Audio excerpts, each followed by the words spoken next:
শোন, প্ল্যান হইলো আমরা তিনজন যেয়ে 3 গ্লাস ঠান্ডা শরবত নেব। তোরা শরবত খেতে থাকবি আর আমি মোবাইলটা নিয়ে আস্তে করে কেটে যাবো। ভাই 3 গ্লাস শরবত দেন তো।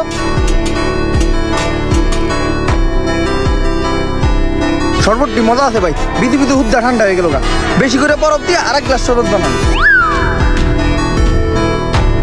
আইফোন পেয়ে গেছি, কাম হয়ে গেছে গা। আমি চাই তোরা বিল দিয়ে আহিস। দেখছস এসি বালা বিলটা না দিয়ে আমাকে ভাষায় হয়ে গেল। দাঁড়া ওরা একটা ব্যবস্থা করতেছি। ভাই আপনি একটা উপকার করতে পারি, যদি আপনি আমার ঘরে ফ্রিতে 2 গ্লাস শরবত খাওয়ান। কি ভাই? সুরের মতো দেখতে এই জায়গায় একটা লোক খারাই আসলো না, ওই আপনার আইফোন চুরি করে বাকছে। আরে নেগা, সামনে একটা 14 প্রো ম্যাক্স দিত। আমি তো আর দুবাই থেকে 16 প্রো ম্যাক্স প্রি অর্ডার দিয়ে রাখছি।